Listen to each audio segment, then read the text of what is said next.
তো তাহলে আমাদের নাম্বার 34 নম্বর কোশ্চেন, যেটা পেডিগ্রি অ্যানালাইসিস রয়েছে, ঠিক আছে, এটাকে লাস্টে করব। স্টেটমেন্ট 1 কি বলছে? In ecosystem there is a unidirectional flow of energy of sun. বলছে ইকোসিস্টেমের মধ্যে কি হচ্ছে? এনার্জির ইউনিডাইরেকশনাল ফ্লো হচ্ছে। তো এটা ঠিক আছে, ফ্লো অফ এনার্জি সান, কার এনার্জি? সানের এনার্জিটা ফ্লো করছে from producer to consumer. Producer মানে হচ্ছে উৎপাদক, যেমন গাছ, সেখান থেকে কনজিউমার খাদক যে খাচ্ছে, মনে করো গাছ থেকে আসে তোমার, মনে করো যে ছাগল, সেখান থেকে মানুষ, এরকম ফ্লো হচ্ছে উৎপাদক থেকে খাদক। তো স্টেটমেন্ট 1টা ঠিক আছে। তারপর কি বলছে? Ecosystem are exempted from second law of thermodynamics. বলছে থার্মোডাইনামিক্সের সেকেন্ড লটা কি হচ্ছে? ইকোসিস্টেমের উপর অ্যাপ্লাই হয় না, ঠিক আছে? ইকোসিস্টেম বাংলায় বাস্তুতন্ত্র। তো এটা ভুল কথা। থার্মোডাইনামিক্সের সমস্ত রুলই, ফার্স্ট এন্ড সেকেন্ড ল দুটো রুলই ফলো হবে। তাহলে statement 1 is correct, but statement 2 is not correct, incorrect. এটা হচ্ছে আমাদের ইকোসিস্টেম পার্ট থেকে নেওয়া question. Histones are enrich with এটা হবে আমাদের lysine and arginine, HLA, histidine, lysine, arginine. এই তিনটা হচ্ছে আমাদের হিস্টোন প্রোটিনের মধ্যে প্রচুর পরিমাণে থাকবে, এই তিনটা amino acid, histidine, lysine, arginine. তো এটা আমাদের অপশন 2 এ রয়েছে, লাইসিন আর আর্জিনিন, এটা হবে আনসার আমাদের। তাহলে এটা আবারও কোশ্চেন হচ্ছে আমাদের বায়োমলিকিউলস থেকে, ঠিক আছে, আর কিছুটা মলিকুলার বেসিস অফ ইনহেরিটেন্সের সঙ্গে রিলেটেড আছে। ইকুয়েশন দ্য ওয়ার্ল্ডস Pearl logistic growth of population. ইকুয়েশনটা হচ্ছে এটা dn/dt r/n bracket close k - n/k, ঠিক আছে। এর আগের বার এখান থেকে এসেছিল k মানে ক্যারিং ক্যাপাসিটি কোনটাকে বোঝাচ্ছে, k কোনটাকে ডিনোট করছে, এটা সম্পর্কে এসেছিল এর আগের পরীক্ষা, ঠিক আছে। তাহলে এটা পপুলেশন পার্ট থেকে, অর্গানিজম পপুলেশন, ইকোলজির। আচ্ছা, তারপরে কি বলছে 38 assertion কি বলছে? the primary function of Golgi apparatus is to package the material. Golgi apparatus এর কাজ হচ্ছে ম্যাটেরিয়ালকে প্যাকেজ করা। materials made by the endoplasmic reticulum, যে এন্ডোপ্লাজমিক রেটিকুলাম যে জিনিসগুলো তৈরি করছে সেগুলোকে প্যাকিং করবে এবং ডেলিভার করবে ইন্ট্রাসেলুলার কোষের মধ্যে, আর কি হবে আউটসাইড দ্য সেল, কোষের বাইরে। তো এটা হচ্ছে ঠিক, এই অ্যাসারশনটা ঠিক আছে। রিজন কি বলছে? Vesicles containing material made by endoplasmic reticulum. Endoplasmic reticulum যে গোল গোল ভেসিকল তৈরি করছে, fuse with the cis face of Golgi apparatus. Golgi অ্যাপারেচাসের সিস ফেজের মধ্যে এসে সেটা ফিউজ হয়ে যাচ্ছে, তারপরে মডিফাই হয়ে ট্রান্স ফেজ দিয়ে বেরিয়ে যাচ্ছে। তো assertion reason both are correct, and assertion is the correct explanation of reason, ঠিক আছে।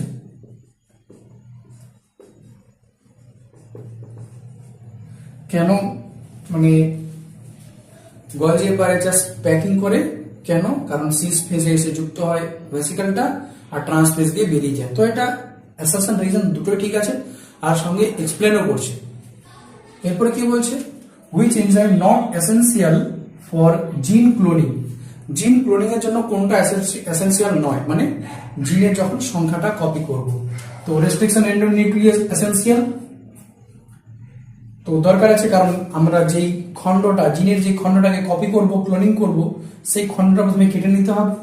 ডিএনএ লাইগেজ লাগবে খণ্ডগুলো যুক্ত করার জন্য, যখন কপি করা খণ্ডগুলো যুক্ত করব। ডিএনএ লাইগেজ যখন রেপ্লিকেশন করব তখন লাগবে। ডিএনএ মিউটেজ লাগবে না, ডিএনএ রিকম্বিনেজ লাগবে না। রিকম্বিনেজ কখন লাগবে? রিকম্বিনেজ লাগবে রিকম্বিনেন্ট ডিএনএ বানানোর জন্য, ঠিক আছে, রিকম্বিনেন্ট ডিএনএ বানানোর জন্য। ডিএনএ পলিমারেজ লাগবে, তাহলে C and D only, C আর ডি হবে আমাদের উত্তর, যে এই দুটো জিনিস আমাদের লাগবে না। DNA mutase and DNA recombinase. এরপরে কি বলছে 40। আচ্ছা, এটা আমাদের কোয়েশ্চেন হচ্ছে তোমার বায়োটেকের পার্ট থেকে কোশ্চেন। বায়োটেক বায়োটিক সঙ্গে কিছুটা মলিকুলার বেসিস অফ ইনহেরিটেন্সের রিলেশন রয়েছে, ঠিক আছে এটাতে। এরপরে কি বলছে, which of the following type of immunity is present at the time of birth? জন্মের সময় থেকে যে ইমিউনিটিটা তার মধ্যে প্রেজেন্ট থাকে, and it is a non specific type of defense, কোন স্পেসিফিক ডিফেন্স নয়, non specific defence in the human body. এটা হচ্ছে আমাদের ইননেট ইমিউনিটি, ইননেট ইমিউনিটি, এটা জন্মের সময় থেকে মানুষের মধ্যে থাকে, আর বাকি হিউম্যান সেল মেডিয়েটেড অ্যাকোয়ার্ড এগুলো জন্মের পরে অ্যাকোয়ার করে, ঠিক আছে।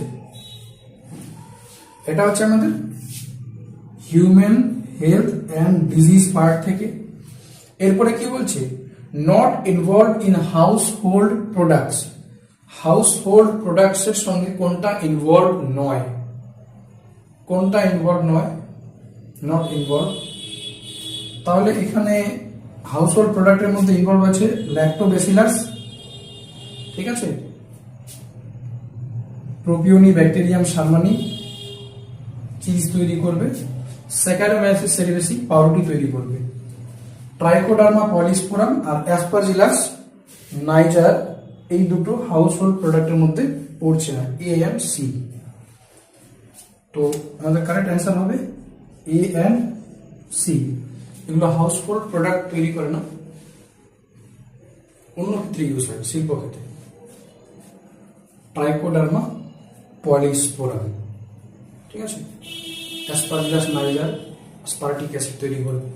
তো ল্যাক্টোব্যাসিলাস থেকে দই তৈরি হবে, ব্যাকটেরিয়াম শারমানি থেকে আমাদের চিজ তৈরি হবে, স্যাকারোমাইসিস সেরিভেসি মানে ইস্ট, এখান থেকে আমাদের পাউরুটি তৈরিতে কাজে লাগবে। তাহলে আমাদের অ্যান্সার হচ্ছে এ এন্ড সি অনলি,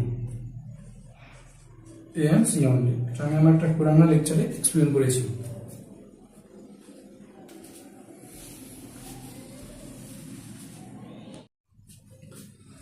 তো তাহলে আমাদের পেডিগ্রি অ্যানালাইসিস দিয়েছে, বেশ ভালো পেডিগ্রি অ্যানালাইসিস দিয়েছে।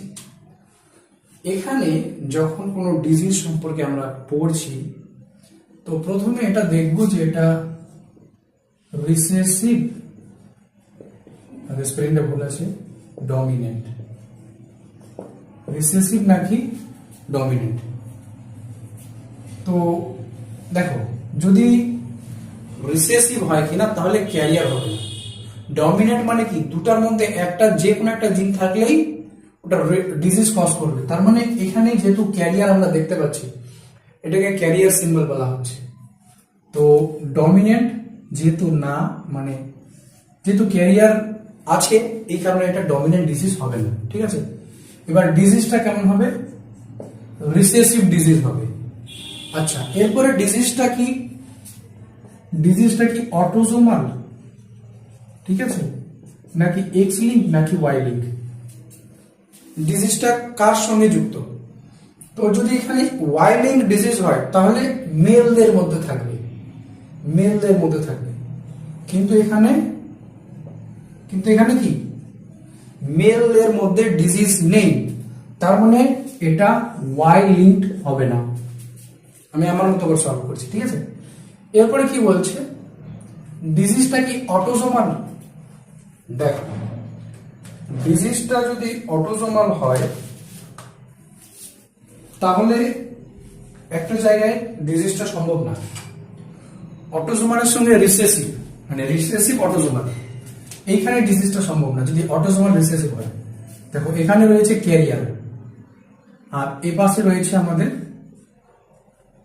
ওকে স্বাভাবিক নর্মাল পার্সন। এই যে এখানকার ইকুয়েশন দেখো, এটা ক্যারিয়ার আছে, মনে করো ক্যারিয়ারের অটোজোম গুলো, একটা অটোজোম জোড়া জোড়া থাকে, তো আমরা জিনোটাইপটা লেখার জন্য এ লিখছি, ঠিক আছে। এবার গুড জিন, যার জন্য ডিজিজ হবে না, ওটাকে আমি জি দিয়ে রিপ্রেজেন্ট করছি, ঠিক আছে। আর ব্যাড জিন, যার জন্য রোগ হবে, ঠিক আছে। গুড জিন যার জন্য রোগ হবে না, এটা হচ্ছে ক্যাপিটাল জি জিন, আর যেটা ব্যাড জিন যার জন্য রোগ হবে তারটা হচ্ছে স্মল জি জিন, অপোজিট। তার মানে এটা যেহেতু ক্যারিয়ার আছে, এর অটোজোম গুলো কেমন হবে, এ ক্যাপিটাল জি আর স্মল জি, তাই না। এটা ক্যারিয়ার, ফিমেলটা ক্যারিয়ার। আর মেলটা কি আছে, মেলটা আছে ক্লিন এন্ড ক্লিয়ার, ভালো আছে, তার মানে এর অটোজোম গুলো দুটোই গুড, ভালো। ঠিক আছে, এবার যদি এদের মধ্যে মেটিং হয়, এখান থেকে কি ধরনের গ্যামেট তৈরি হবে? এখান থেকে দুটো গ্যামেট তৈরি হবে। একটা গ্যামেট হবে গুড জিন, আর একটা গ্যামেট তৈরি হবে ব্যাড জিন। আবার এখানে এখানে যেমনই হোক একরকম গ্যামেট তৈরি হবে, গুড জিন, যেহেতু এটা ভালো আছে, একদম ভালো আছে, এটা গুড জিন অটোজোমের মধ্যে। তো যখন একই রকম গ্যামেট তৈরি হয় তখন দুটোকে হিসাব না করে আমি একটাকে হিসাব করতে পারি, হলো। ঠিক আছে, এই জিনিসটা দেখছি। এবার যদি এদের মধ্যে মিলন হয় তাহলে কি হবে? এখান থেকে একটা, এখান থেকে একটা, তাহলে কি হবে? এ ক্যাপিটাল জি, এ ক্যাপিটাল জি, ভালো। এখান থেকে, ঠিক আছে, এর সঙ্গে এর ম্যাটিং হয়ে গেল। এবার এর সঙ্গে এর যদি ম্যাটিং করাই তাহলে এ ক্যাপিটাল জি মানে ভালো জি, আর এ হচ্ছে স্মল জি মানে খারাপ জি, খারাপ জি। ঠিক আছে, তাহলে কি আসছে? একটা ভালো আসছে, গুড আসছে, আর একটা কি আসছে? ক্যারিয়ার, একটা রোগ বহন করছে আর একটা রোগ ভালো আসছে। এটা মেল ফিমেল দুজনের ক্ষেত্রেই হতে পারে, দুজনের ক্ষেত্রে এরকম হতে পারে। এই দুইজনের যদি মিলন হয় তাহলে কি হবে? এই দুজনের মিলনে হয় ভালো হবে, না হলে ক্যারিয়ার হবে। কিন্তু এখানে দেখো এই দুইজনের মিলনের ফলে যে দুটো বাচ্চা এসেছে, একটা আক্রান্ত আর একটা ভালো, এটা আক্রান্ত চিহ্নিত করেছে। ঠিক আছে, এরকম দাগ দিয়ে আক্রান্ত, এটা হচ্ছে ক্যারিয়ার, এটা হচ্ছে ভালো। তো এবার দেখো এই দুজনের মিলনে যদি এটা অটোজোমাল রিসেসিভ হতো, রিসেসিভ অটোজোমাল, যদি অটোজোমাল হতো কিনা এই দুজনের মিলনে, তাহলে বাচ্চাগুলো হতো ভালো, না হলে ক্যারিয়ার, আক্রান্ত হতো না। তার মানে কি? তার মানে এটা এক্স লিঙ্ক ডিজিজও না, সরি অটোজোমাল ডিজিজ না। অটোজোমাল হলে কি হতো? অটোজোমালটাকে সংক্ষেপে বোঝানোর জন্য এখানে এই জিনটা দিয়েছে। অটোজোমাল হলে একটা ভালো হতো আর একটা ক্যারিয়ার হতো। ঠিক আছে, এরপরে কি বলছে?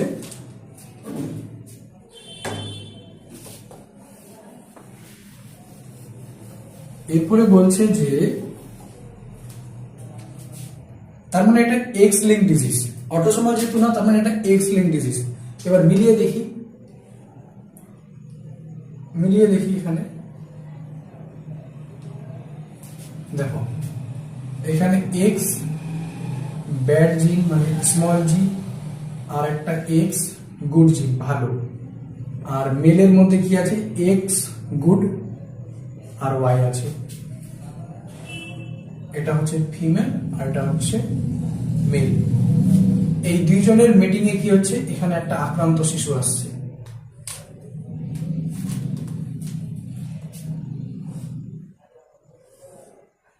তাহলে কি হচ্ছে?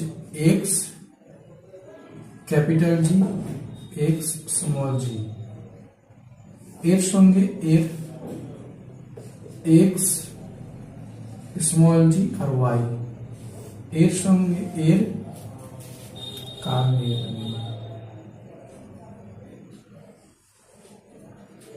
এক্স ক্যাপিটাল জি আর হচ্ছে এক্স ক্যাপিটাল জি। এবার এর সঙ্গে এর এক্স ক্যাপিটাল জি আর ওয়াই, এই দুইজনের মিটিং করলাম। যদি এক্স লিঙ্ক ভেবে মিটিং করাচ্ছি, দেখো এক্স লিঙ্ক ভেবে মিটিং করাচ্ছি, তো কি পেয়েছি?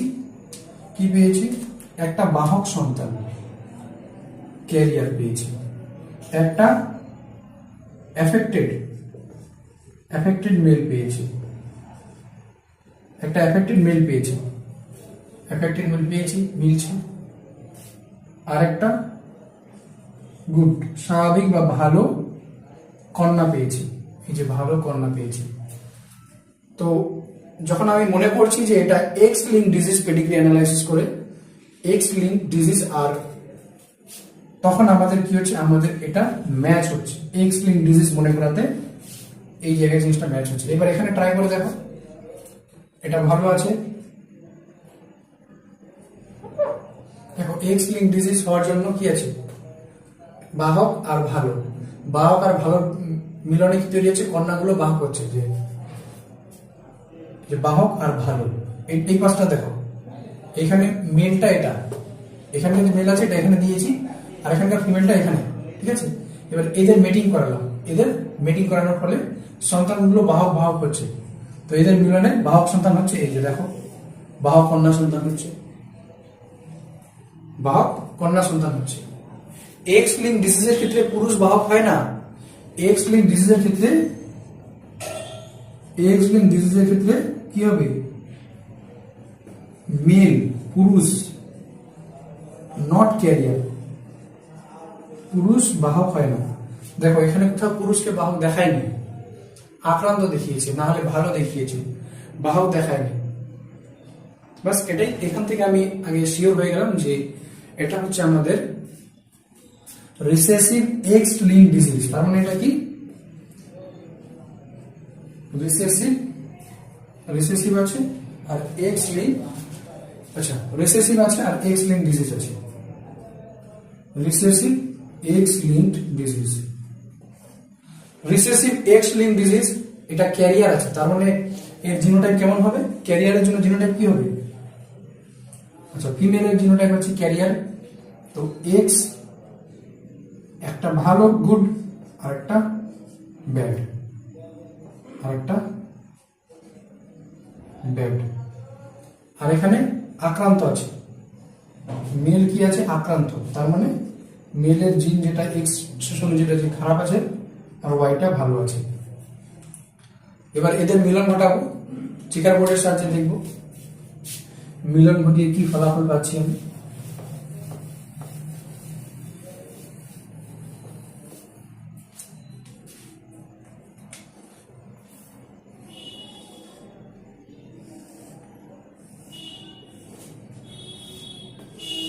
এটা মেল, মেলের কি আছে, এক্স আক্রান্ত ওয়াই, এই পাশে ফিমেল, এক্স ভালো, এক্স আক্রান্ত খারাপ ছিল। এই পাশ থেকে নিয়ে আসি একটা X small G, X capital G, X small G, X small G, small G X small G, ঠিক আছে। তারপর এখান থেকে X capital G Y, X small G Y,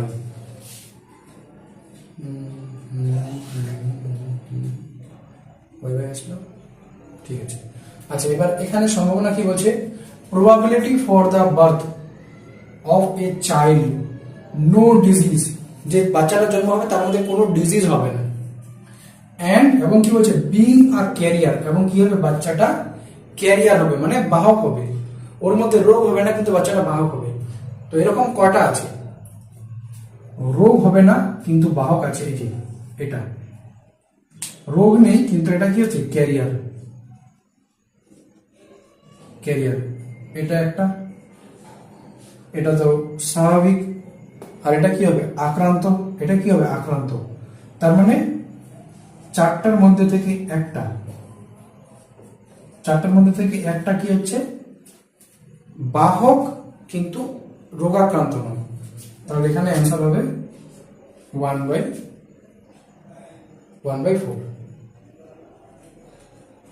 1/4।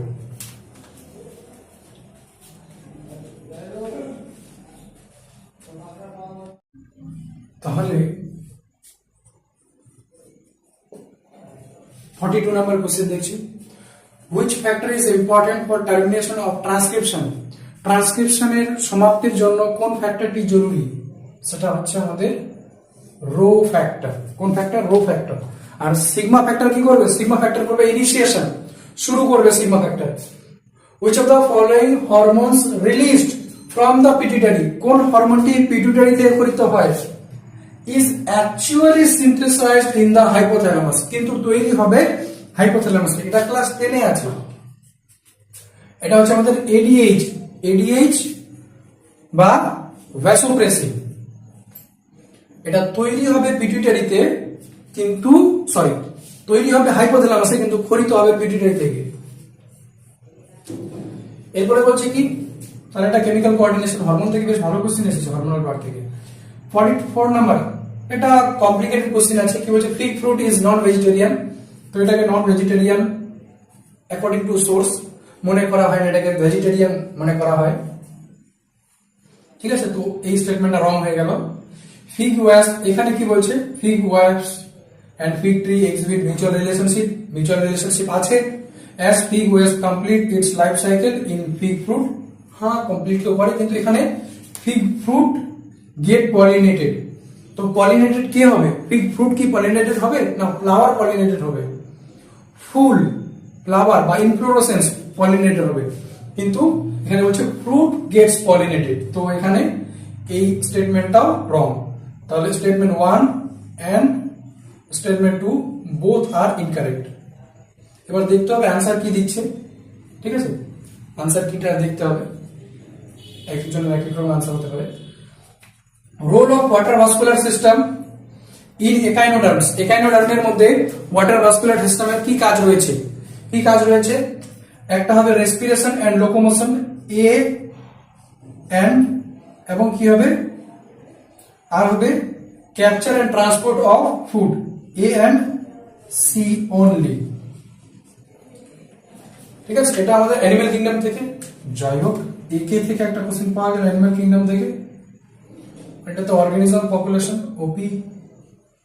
এটা আমাদের কেমিক্যাল কোঅর্ডিনেশন, আর এটা আমাদের মলিকুলার বেস অফ ইনহেরিটেন্স। ঠিক আছে, after maturation in primary lymphoid organs, primary lymphoid অর্গানে ম্যাচুরেশন হওয়ার পর লিম্ফোসাইট গুলো migrate for interaction with antigen, অ্যান্টিজেনের সঙ্গে বিক্রিয়া করার জন্য, ইন্টারঅ্যাকশন করার জন্য কোথায় যায়? সেকেন্ডারি লিম্ফয়েড অর্গানস এর মধ্যে চলে যায়। সেগুলো কি কি? সেকেন্ডারি লিম্ফয়েড অর্গান গুলো হচ্ছে স্প্লিন হবে সি, লিম্ফ নোড ডি, আর হচ্ছে পিয়ার প্যাচেস ই অনলি। এই তিনটা হলো আনসার। ঠিক আছে, সি ডি ই অনলি। এরপরে কি বলছে, the evil quartet, evil quartet এটা কি? যে তোমার জীব বৈচিত্র্য হ্রাসের কারণ হবে, কজ অফ বায়োডাইভার্সিটি লসেস। তাহলে এর হচ্ছে আমাদের 4, এর 4। আচ্ছা, এর 3। তারপর কি বলছে, এক্স2 কনজারভেশন, ক্রায়োপ্রিজার্ভেশন এক্স2। বি এর হচ্ছে আমাদের 1, তো বি এর 1 এটাতেই আছে, এর 3 আর বি এর 1, সি এর 2 planted camera alien species invasion, D এর 4 extension.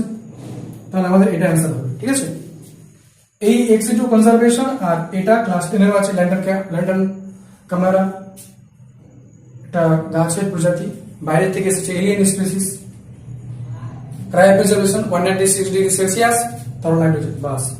In frog, renal portal system is special when venous connection that act to link, তার মধ্যে লিংক করবে, এটা লিংক করবে হচ্ছে আমাদের kidney and lower part of the body, কিডনির সঙ্গে lower part of the body connection করবে। তাহলে এটা স্ট্রাকচারাল অর্গানাইজেশন পার্ট থেকে, আর এটা আমাদের organism population, loss of biodiversity, আর এটা হচ্ছে human health and disease. Streptokinase is used by bacteria, Streptococcus is used, আচ্ছা obtained লেখা থাকবে মনে হয়, produced, এটা হবে used হবে না, produced হবে। ঠিক আছে, produced করবে কে? Streptococcus। Streptococcus কি তৈরি করবে? Streptokinase এটা কি করবে? ক্লট বাস্টার রিমুভ করবে, ব্লাড ভেসেল থেকে removing clot from blood vessels, এই কাজটা করবে। Microbes in human welfare, microbes human welfare, ওখান থেকে এই প্রশ্নটা। প্রশ্ন হচ্ছে statement on plant growth and development. ঠিক আছে, parthenocarpy can be induced by auxin.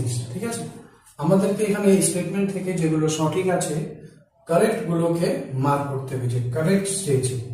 তাহলে হ্যাঁ, অক্সিন দ্বারা পার্থেনোকার্পি হয়, এই নাম্বারটা ঠিক আছে। প্লান্ট গ্রোথ রেগুলেটরস মানে পিজিআর, যেগুলো হরমোন, উদ্ভিদ হরমোনের কথা বলছি, can be involve in promotion as well as inhibition of growth, মানে ওটা উদ্ভিদের বৃদ্ধিতেও সাহায্য করবে আবার বৃদ্ধিতে বাধাও দিবে। ইয়েস, দ্যাট ইজ কারেক্ট, এটা ঠিক আছে। তারপরে কি বলছে, dedifferentiation is prerequisite for redifferentiation. রিডিফারেন্সিয়েশনের জন্য আগে ডি ডিফারেন্সিয়েশন হওয়া প্রয়োজন আছে, এটা ঠিক। প্রথমে কি হবে, ডি ডিফারেন্সিয়েশন হবে, তারপরে রিডিফারেন্সিয়েশন হবে। প্রথমে ডিফারেন্সিয়েশন হয়, তারপরে ডি ডিফারেন্সিয়েশন হয়, তারপরে রিডিফারেন্সিয়েশন হয়। তো এখানে লাইনটা বলেছে যে রিডিফারেন্সিয়েশনের আগে ডি ডিফারেন্সিয়েশন হবে, এটা ঠিক, কারণ ডি ডিফারেন্সিয়েশনের পরে রিডিফারেন্সিয়েশন হবে। বেশ থিঙ্কিং কোয়েশ্চেন আছে। তো বি নাম্বারটা সঠিক, সি নাম্বারটাও সঠিক, ঠিক আছে, এই দুটো তো সঠিক আছে। অ্যাবসিসিক অ্যাসিড হচ্ছে plant growth promoter, plant growth promote করবে না, এটা ইনহিবিট করবে, ঠিক আছে। তো এটা তো ইনকারেক্ট। এরপরে হচ্ছে apical dominance promote the lateral buds. No, apical dominance promote the apical bud growth, মানে অগ্রস্ত প্রবণতা, যাকে বাংলায় বলা হয় অগ্রস্ত প্রবণতা। ক্লাস 10 এ রয়েছে এটা। তো ই নাম্বারটাও ইনকারেক্ট, তাহলে এ বি সি অনলি, এটা হবে আমাদের অ্যান্সার। এবার কি বলছে, টেরিডোফাইটস, টেরিডোফাইটস এর এক্সাম্পল হবে সালভিনিয়া, তাহলে এ এর সঙ্গে ম্যাচ হবে 4। ব্রায়োফাইট, ব্রায়োফাইট হবে তোমার পলিট্রাইকাম, বি এর সঙ্গে 3। এনজিওস্পার্ম, এটা হবে সালভিয়া, সি এর সঙ্গে 1। এরপরে জিম্নো, জিঙ্কো বাইলোগা, জিম্নোস্পার্মা, ডি এর কি হবে 2। এটা হবে সঠিক ম্যাচ প্লান্ট কিংডম থেকে। আর এটা plant growth regulators, plant growth থেকে, আর এটা plant kingdom class 11। Why insulin can't be given orally to diabetic patient? Diabetes পেশেন্টকে কেন ইনসুলিন ওরালি মানে মুখের মাধ্যমে দেওয়া হয় না? এটা একদম আউট অফ এনসিইআরটি কোশ্চেন, ঠিক আছে, মানে আনইমাজিনেবল। এটাকে কিছুটা রিলেশন করা যেতে পারে যে একটা এনসিইআরটি যেটা মানে যে চ্যাপ্টারটাকে বাদ দিয়েছে ডাইজেশনের সঙ্গে, ঠিক আছে। কারণ কি, ইনসুলিন হচ্ছে, আমরা একটা জানি ইনসুলিন হচ্ছে একটা প্রোটিন নেচারের হরমোন, ঠিক আছে, প্রোটিন নেচারের হরমোন। আর যদি আমরা ডাইজেশন করি তাহলে প্রোটিনগুলো ডাইজেস্ট হয় স্টমাকে, ঠিক আছে। তো আমরা যদি মুখের মাধ্যমে ইনসুলিনকে দিই তো স্টমাকে গিয়ে ওটা ডাইজেস্ট হয়ে যাবে, অ্যাবজর্পশন হওয়ার আগে আগে ওটা ডাইজেশন হয়ে যাবে, ঠিক আছে। আর ডাইজেশন হলে প্রোটিনের যে ফাংশনাল স্ট্রাকচার থাকে, টার্সিয়ারি বা কোয়াটারনারি স্ট্রাকচার যেগুলো ফাংশনাল হয়, তো সেই স্ট্রাকচারটা থাকবে না। টার্সিয়ারি স্ট্রাকচার থাকলে সেটা ভেঙে সেকেন্ডারি স্ট্রাকচার হয়ে যাবে, কোয়াটারনারি স্ট্রাকচার থাকলে সেটা ভেঙে টার্সিয়ারি স্ট্রাকচার হয়ে যাবে। তো তাহলে কি হবে, তাহলে আমাদের ইনসুলিনটা যে একটা কার্যকর রূপ ছিল মানে সেটা কাজ করবে না, ঠিক আছে। তো যেন আমরা ডাইজেস্ট না করি প্রোটিনটাকে, সেই ডাইজেশন সিস্টেমটাকে বাইপাস করার জন্য সেটা ইনজেকশনের মাধ্যমে দেওয়া হয়, যেন ব্লাড থেকে সরাসরি ইনসুলিনটা সেলগুলোর মধ্যে গিয়ে কাজ করতে পারে। মনে করো খাবো, ডাইজেস্ট হয়ে যাবে, তো ডাইজেস্ট হয়ে ইনসুলিন আর ইনসুলিনই থাকবে না, ঠিক আছে। তো এটা সলভ তবুও করা যেতে পারে, এখানে যদি বাচ্চার নলেজ থাকে ডাইজেশনের উপর ভিত্তি করে, ডাইজেশনের নলেজ থাকতে হবে, তারপরে বায়োমলিকিউলস এর নলেজ থাকবে, তাহলে এছাড়াও আরেকটা চ্যাপ্টার আছে যেটা বায়োটেক, ঠিক আছে, বায়োটেক।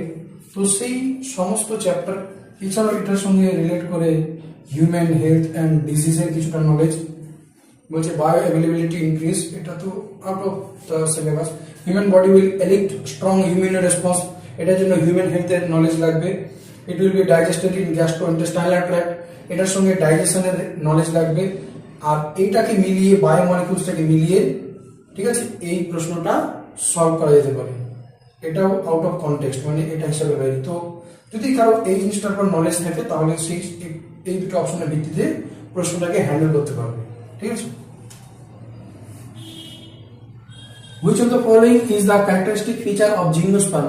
খুবই সহজ প্রশ্ন, জিমনোস্পার্মের বৈশিষ্ট্য কোনটি, ঠিক আছে। Gymnosperm have flowers for reproduction, জিমনোস্পার্মের ফুল আছে না, ফুল নেই, এটা ক্লাস 9 এ পড়ানো হচ্ছে, ঠিক আছে। Seeds are enclosed in fruits, যে বলছে ফলের ভেতরে বীজ আছে না, এটাও নেই, এটাও ছোট ক্লাসে আছে, ইভেন ক্লাস 6 এ ওই কথাটা আছে। সিডস আর নেকেড, হ্যাঁ এটাও রয়েছে, এটা ক্লাস 6 এ আছে, ঠিক আছে, আমি পড়িয়েছি। তো এবার সিড আর অ্যাবসেন্ট, সিড হবে না এটা তো না, এটাও না, এটা হচ্ছে সঠিক উত্তর। বীজ হচ্ছে নগ্ন প্রকৃতি, সিড আর নেকেড, ক্লাস 6 এ আছে এটা, হবে না? তো এরপরে কি বলছে, frog respire in water by skin and buccal cavity. Frog respiration করবে ওয়াটারের মধ্যে বা জলের মধ্যে স্কিনের মাধ্যমে, যাকে বলা হয় কিউটেনিয়াস রেসপিরেশন, আর বাকল ক্যাভিটির মাধ্যমে মানে মুখের মাধ্যমে, মিউকাস গ্ল্যান্ডের মাধ্যমে, ঠিক আছে? তো এটা বাকল ক্যাভিটি যেটা আছে কি না ওয়াটারের জন্য, এটা স্টেটমেন্টটা ট্রু, কিন্তু এনসিআরটি এর মধ্যে মেনশন নেই। এনসিআরটি এর মধ্যে আমি দেখলাম যে এনসিআরটি এর মধ্যে এই স্কিন কথাটা মেনশন আছে, বাকল ক্যাভিটির কথাটা মেনশন নেই। কিন্তু হায়ার ক্লাসে যদি বই দেখা যায় তাহলে সামান্য পরিমাণে বাকল ক্যাভিটিকেও ইউজ করে, ঠিক আছে? and on land by skin, buccal cavity and lungs। আর ল্যান্ডের মধ্যে মানে যখন ব্যাং স্থলের মধ্যে থাকবে, ডানার মধ্যে থাকবে, তখন স্কিন ত্বক ইউজ করবে, বাক্কাল ক্যাভিটি মুখের দ্বারা শ্বাস নিবে, লাংস ফুসফুসের দ্বারা শ্বাস নিবে। তো ল্যান্ডের জন্য এটা কিন্তু অ্যাপ্রোপ্রিয়েট, ঠিক আছে। আর যেটা ওয়াটারের জন্য আছে ওটাকে টুইস্টেড আছে। তো অ্যাকর্ডিং টু এনসিআরটি যদি বলা হয় তাহলে আমাদের এটা হবে, the statement is false for both environment, no. The statement is true for water, na. The statement is true for both, na. The statement is false for water, true for land। এটা হবে according to NCERT answer, ঠিক আছে? NCERT অনুযায়ী এটা answer হবে। But যদি একটু deep দেখে তাহলে आंसर হতে পারে the statement is true for both of the environment। কারণ সামান্য পরিমাণে বাকল ক্যাভিটি ইউজ করে যখন তারা জলে থাকে, ঠিক আছে? Silencing of specific mRNA is possible via RNA insertion because of এটা সরাসরি বলে দিই কমপ্লিমেন্টারি ডাবল স্ট্র্যান্ডেড আরএনএ। খুবই একদম মাইনর প্রশ্ন, বেশ ভালো লেভেলের প্রশ্ন, ঠিক আছে? বায়োটেক থেকে এটা প্রশ্ন এসেছে, বায়োটেকনোলজি, ঠিক আছে? আর এটা তো structural organisation in animals, structural organisations, এটা আমাদের প্ল্যান্ট কিংডম থেকে বেশ ভালো প্রশ্ন এসেছে। Who is known for father of ecology in India? ভারতীয় ইকোলজি বাস্তুবিদ্যার জনক কে, ইকোলজির জনক কে? এটা আমাদের অ্যান্সার হবে রামদেব মিশ্রা। বেশ ইন্টারেস্টিং এখানকার যে অপশনগুলো দিয়েছে, যে বীরবল সাহানি, স্পেলিং দেখতে হবে, বীরবল সাহানি, স্পেলিংটা একটু লিখতে হবে, একদম মিস্টেক লেখা আছে। বীরবল সাহানি প্যালিওন্টো বোটানির ফাদার। তাই বীরবল সাহানি কেন famous? Father of Indian palaeontology, specially বোটানির জন্য, হ্যাঁ, রামদেব সাহানি, ঠিক আছে, রামদেব সাহানি এটার অ্যান্সার হবে। আচ্ছা sorry, who is known as a father of ecology in India? এটা হবে রামদেব মিশ্রা। বাট এই যে বীরবল সাহানি আছে কিনা, এটা হবে ফাদার অফ ইন্ডিয়ান প্যালিওন্টোলজি, জীবাশ্মবিদ্যা, বোটানি নিয়ে স্পেশালি তিনি কাজ করেছেন। এসআর কাশ্যপ যে আছে একে বলা হয় ফাদার অফ ব্রায়োলজি, মানে ব্রায়োফাইটস এর ফাদার, ঠিক আছে? ব্রায়োফাইটস নিয়ে স্টাডি করেছে। এবার রাম উদার যে আছে ইনি লিভার ওটস, ব্রায়োফাইটস এর একটা ভাগ আছে লিভার ওটস, ওটা নিয়ে বেশি গবেষণা করেছেন। হেপাটিকোলজি নিয়ে তিনি গবেষণা করেছেন, অর্থাৎ ব্রায়োলজির এটা একটা ভাগ, ঠিক আছে? তো ফাদার অফ ইন্ডিয়ান ব্রায়োলজি বলা হয় এসআর কাশ্যপকে। তাহলে এই অপশনগুলো ধ্যান রাখতে হবে। এরপর যদি প্রশ্ন হয় তাহলে আউট অফ এনসিআরটি হলে এরকম ভাবে ডিটেইলস। 7 নম্বর কোশ্চেন কি বলছে, sweet potato and potato represent a certain type of evolution. Sweet potato আর পটেটো এক ধরনের ইভলিউশন, বাংলায় যাকে বলা হয় অভিব্যক্তির কথা বলেছে। Select the correct combination of terms to explain the evolution. কোন ধরনের ইভলিউশন বা অভিব্যক্তির কথা বলেছে? সমসমস্ত আর সমবৃত্তীয়। সমবৃত্তীয় কি আছে? কাজ একই কিন্তু গঠনগত ভাবে আলাদা, উৎপত্তিগতভাবে আলাদা। তো এটাই হবে এদের সুইট পটেটো আর পটেটো। এই যে দুটো আলু আছে, এই দুটো আলু কি হচ্ছে, এদের দুটোরই কাজ হচ্ছে খাদ্য সঞ্চয় করা, ঠিক আছে? তার মানে এই জায়গায় ওরা মিলে গেছে, কনভার্জ হয়ে গেছে, ঠিক আছে? তো কনভার্জেন্ট হবে। আর যেটা সমবৃত্তীয় আছে ওটাকে ইংরেজিতে বলা হয় অ্যানালজি। তো অ্যানালজি, কনভার্জেন্ট ইভলিউশন, ঠিক আছে? কাজ এক কিন্তু উৎপত্তিগতভাবে আলাদা। এই যে সুইট পটেটো আছে এটা রুট থেকে উৎপত্তি হবে, আর পটেটো যেটা আছে এটা স্টেম অরিজিনেট হবে, মডিফাইড স্টেম বলা হবে। ঠিক আছে, এটা আমাদের অ্যানাটমি আছে, মরফোলজিতে আছে, মরফোলজির ফার্স্ট পার্টের দিকে। আর একটা ইভলিউশনের সঙ্গে রিলেট করে দিয়েছে, মডিফাইড স্টেমটা 11 এ আছে, আর বাকি যেটা আছে তোমার ইভলিউশনটা 12 এ আছে, দুটোকে রিলেট করে। আর এখানে sexual reproduction in flowering plants class 12 এর থেকে কি বলছে, স্কুটেলাম কাকে বলা হয়? স্কুটেলাম বলা হয় যে একবীজপত্রীর বীজপত্রকে স্কুটেলাম বলা হয়, স্পেশাল কিছু ক্ষেত্রে, স্পেশালি গ্রাস ফ্যামিলির ক্ষেত্রে। তো scutellum is a cotyledon of monocot seed. তাহলে আমরা প্রথমে কি দেখবো, এর 2, যার মধ্যে এর 2 আছে। দেখো যেহেতু প্রশ্নগুলো অনেক লং, তো এটাকে সলভ করার জন্য একটা মেথড খুব জরুরি, এলিমিনেশন যাকে বলা হয়, এলিমিনেশন মেথড। স্কুটেলাম এর 2 নাম্বার, কটলিডন অফ মোনোকট সিড, তার মধ্যে আছে এর 2, এটার মধ্যে আছে, হ্যাঁ এটা आंसर হতে পারে, এটা आंसर হতে পারে, এটা आंसर হবে না, এটা आंसर হবে না, বাস এই দুটো দেখবো না, এই দুটোকে ম্যাচ করি। বি নন অ্যালবুমিনাস গ্রাউন্ডনাট, তাহলে বি এর 3 এখানে নেই, তার মানে এটা বাদ, বি এর 3 এখানে আছে, এটাই হচ্ছে आंसर। বাকি পুরোটা পড়ার দরকার নেই, চেক করে নিচ্ছি আমরা। এপিব্লাস্ট সি এর কি 4, সি এর 4, এই যে রুডিমেন্টারি কটলিডন। ঠিক আছে, তারপর ডি নাম্বার পেরিস্পার্ম, ডি এর 1 পারসিস্টেন্ট নিউসেলাস। ঠিক আছে, বীজ তৈরি হওয়ার পরে যে নিউসেলাসটা বেঁচে থাকবে তাকে বলা হবে পেরিস্পার্ম। তো বাস এভাবেই এলিমিনেশন মেথড। তার মানে দুটো অপশন পড়লে आंसर সলভ। কোশ্চেনটা লং থাকতে পারে, টাইম সেভ করার জন্য এটা একটা খুবই গুরুত্বপূর্ণ মেথড, আর অনেকে তোমরা জানো। এরপরে কি বলছে, হার্টের কি থাকে, অ্যাট্রিয়া, ভেন্ট্রিকল, এই যে অ্যাট্রিয়াল নাইট্রিউরেটিক ফ্যাক্টর এর 3, যার মধ্যে আছে এর 3, এটা आंसर হবে না, এই যে এটাই आंसर হবে এর 3। বাস এনএফ, কোশ্চেনটা লং ছিল, বাট কি বলছে, কিডনি এরিথ্রোপয়েটিন, বি এর 1, ঠিক আছে। গ্যাস্ট্রোইন্টেস্টাইনাল ট্র্যাক্ট, ঠিক আছে, পৌষ্টিক নালী, সিক্রেটিন খরিত হবে, সি এর 4, ডি অ্যাড্রিনাল কর্টেক্স থেকে কি খরিত হবে, অ্যালোস্টেরন, স্টেরয়েড হরমোন, অ্যাড্রিনাল কর্টেক্স থেকে। বাস হয়ে গেল आंसर, মানে একটা দেখলে তোমার आंसर শেষ হয়ে গেল, সলভ। এরপরে cardiac activities of the heart are regulated by, হার্টের যে কার্ডিয়াক অ্যাক্টিভিটি হবে, হৃৎপিণ্ডের যে কাজগুলো হবে, কে নিয়ন্ত্রণ করবে, রেগুলেটেড বাই, কার দ্বারা নিয়ন্ত্রিত হবে, নোডাল টিস্যু। হ্যাঁ, নোডাল টিস্যু হার্টের মেইন পার্ট। নোডাল টিস্যু কোনগুলো, এই SA node, AV node, Purkinje fibre, ঠিক আছে, বান্ডল অফ হিস, এগুলো নোডাল টিস্যু আছে। এ যার মধ্যে এ আছে, সবগুলোতে এ আছে। B special neural center in the medulla oblongata, এটাও ঠিক আছে, যার মধ্যে বি আছে, आंसर হবে। এখানে বি নেই, তো এটা आंसर হবে না। এরপরে কি বলছে, C adrenal medullary hormones, adrenal গ্রন্থির মেডুলারি পার্ট থেকে খরিত হওয়া হরমোন অ্যাড্রিনালিন আর নর অ্যাড্রিনালিন, যাকে অ্যাকশন বলা হয় ক্যাটেকোলামাইনস। আবার হরমোন থেকে প্রশ্ন, তো সি, এটা आंसर হবে এ বি সি। আচ্ছা, এর মধ্যে আছে এবিসি, এটাও ঠিক আছে। চলো দেখিনি, আরো প্রশ্ন দেখিনি, এখানে সব জায়গায় এবিসি আছে। ডি নাম্বারটা কর্টিক্যাল হরমোনস, না, কর্টিক্যাল হরমোনস হচ্ছে স্টেরয়েড হরমোন, অ্যালডোস্টেরন আছে, মিনারেলোকর্টিকয়েডস আছে। তো কর্টিক্যালের কোনো রোল নেই হার্ট রেগুলেশনে, তাহলে এবিসি, যেটা হবে आंसर। এটা তো টাইম লেগে গেল, কিন্তু এভাবেই এগোতে হবে। Given below are the stages in the life cycle of pteridophytes. Arrange the following stages in the correct sequence. এটা ক্লাস 10 এও রয়েছে, টেরিডোফাইটস। আবার সেই প্লান্ট কিংডম থেকে প্রশ্ন, 11 এর পার্ট, ঠিক আছে। এটা কেমিক্যাল কোঅর্ডিনেশন 11।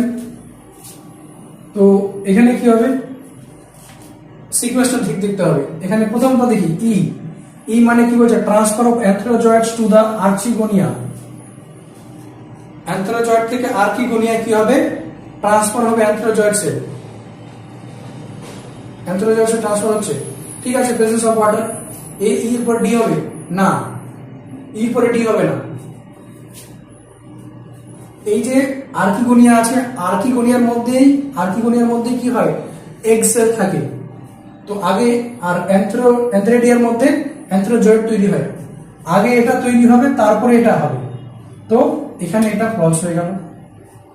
এরপরে কি বলছে 2 নাম্বার বি, কি বলছে যে প্রথমে meiosis in spore mother sell. হ্যাঁ, প্রথমে মিওসিস হলো, তারপরে স্পোর হওয়ার পরে স্পোর জার্মিনেট হবে। বি এর পরে এ প্রোথেলাস স্টেজ, ঠিক আছে। প্রোথেলাসের পর ডি নাম্বার কি বলছে, ফরমেশন অফ আর্কিগোনিয়া অ্যান্থ্রেডিয়া, ঠিক আছে। হওয়ার পর কি হবে, তার মধ্যে gamete formation. E number transfer of antherozoid to the archegonia, এটাও ঠিক আছে। সি নাম্বার লাস্টে ফার্টিলাইজেশন, এটা ঠিক আছে। এটা আমাদের সঠিক উত্তর, ঠিক আছে। আর বাকি অপশনগুলো চেক করার জন্য দেখি, B A E D E C D কি বলছে, বি প্রথমে বলছে মিওসিস, তারপরে এ প্রোথেলাস, ঠিক আছে। তারপরে ই প্রোথেলাসের পরে ট্রান্সফার অফ অ্যান্থ্রোজয়েডস, তারপরে সি ফার্টিলাইজেশন, না হবে না। আচ্ছা, ডিটাকে লাস্টে বলেছে এই জন্য হবে না। এরপরে ডি প্রথমে ডি কি বলছে, ফরমেশন অফ আর্কিগোনিয়া অ্যান্থ্রোজয়েড, ঠিক আছে। ই এরপরে ফার্টিলাইজেশন হয়ে গেল, আচ্ছা ট্রান্সফারই হলো না। ই নাম্বার পয়েন্টটা আগে হওয়া উচিত ছিল। ডি এর পরে, আচ্ছা ডি ফরমেশন অফ আর্কিগোনিয়া অ্যান্থ্রোজয়েড, ঠিক আছে। এরপরে কি বলছে, ডি এর পরে ই বলছে transfer of antherozoid to the, ঠিক আছে। ফার্টিলাইজেশন, ঠিক আছে। এ নাম্বার ফার্টিলাইজেশনের পরে প্রোথেলাস তৈরি হবে না, প্রোথেলাস তৈরি হওয়ার পর ফার্টিলাইজেশন হবে প্রোথেলাসের মধ্যে। তো এটাও ভুল, ক্লাস 10 এ আছে এটা। এরপরে কি আছে, which one of the following enzymes contains him prosthetic group, সরাসরি প্রশ্ন, পারলে পারবা না হলে নাই। ক্যাটালেস, এটা হবে ক্যাটালেস। আর আছে পারঅক্সিডেস। প্রশ্ন বায়োমলিকিউলস থেকে, বায়োমলিকিউলস এর এনজাইম পার্টটা বেশ ভালো স্ট্রং পার্ট আছে ওটা। ইনকারেক্ট, ভুল উত্তরটি বেশে দেখো, এটা ভুল সেটাই সঠিক। ফ্লোয়েম প্যারেনকাইমা ইজ অ্যাবসেন্ট, তো ফ্লোয়েম প্যারেনকাইমা তো অ্যাবসেন্ট থাকবে, ঠিক, এটা উত্তর হবে না। হাইপোডার্মিস ইজ প্যারেনকাইমাটাস, এটা হবে স্ক্লেরেনকাইমাটাস। তো এটাই ভুল, এটাই উত্তর, বাস এটাই আমাদের আনসার হয়ে গেল। বাকি আমরা চেক করবো এখন। ভাস্কুলার বান্ডলস আর স্ক্যাটার্ড, ঠিক আছে। বান্ডলস আর কনজয়েন্ট এন্ড ক্লোজ, এটাও ঠিক আছে। তাহলে আমরা দুটো অপশন করে আনসার পেয়ে গেলাম, সাথে সাথে আনসার মার্ক করতে যাব, ঠিক আছে। Which of the following statement is correct about location of the male frog copulatory pack? Male frog copulatory pack কোনটা, সেটা হচ্ছে first unit of the 4 limbs, ঠিক আছে। ফ্রগ থেকে প্রশ্ন, স্ট্রাকচারাল অর্গানাইজেশন আবার। এখানে 65 এটা কি বলছে, এটা আমাদের সেক্সুয়াল হিউম্যান রিপ্রোডাকশন থেকে হেড কি হবে, হেডের মধ্যে থাকবে জেনেটিক ম্যাটেরিয়াল থাকবে। এর 4 তার মধ্যে আছে, এর 4 হবে না, এটা হবে, আর এটা হবে, এর 3 এটাও হবে। ডি মিডল পিসে মাইটোকন্ড্রিয়া থাকে, এনার্জি প্রোভাইড করবে। বি এর 3 এটা হবে, আর এটা হবে, ঠিক আছে। সি অ্যাক্রোজোমের মধ্যে কি থাকে, এনজাইম থাকে, এনজাইম। সি এর 1 এটার মধ্যে আছে, এটার মধ্যে নেই, তো সি এর 1 এটা অ্যান্সার হবে। ডি নাম্বার অপশন কি চেক করতে হবে না। টেল কি করবে, স্ট্রং মোটিলিটি প্রোভাইড করবে। পরীক্ষার সলভিং মেথডটা এরকমই রাখা উচিত। চুজ দ্য কারেক্ট সঠিক স্টেটমেন্ট চুজ করতে বলেছিল, এই যে 5টা স্টেটমেন্ট মধ্যে থেকে, ঠিক আছে। তারপর অপশন ম্যাচ করতে হবে। কি বলছে, the eukaryotic ribosomes are 80s and prokaryotic ribosomes are 70s। Eukaryotic ribosome হচ্ছে 80s R prokaryotic ribosome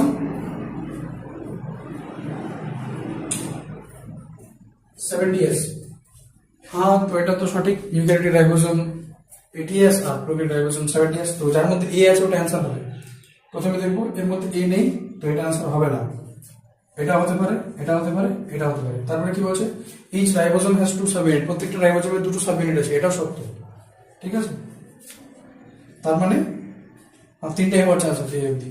C the 2 subunit 80s ribosomes are 60 and 40s। 80s এর যে সাবইউনিট গুলো আছে 60s আর 40s, হ্যাঁ ঠিক আছে, এটা ঠিক আছে। while 70s R the 50s and 30s। আর অন্য একটা যেটা 70s রাইবোসোম আছে ওর মধ্যে সাবইউনিট গুলো হচ্ছে 50s আর 30s।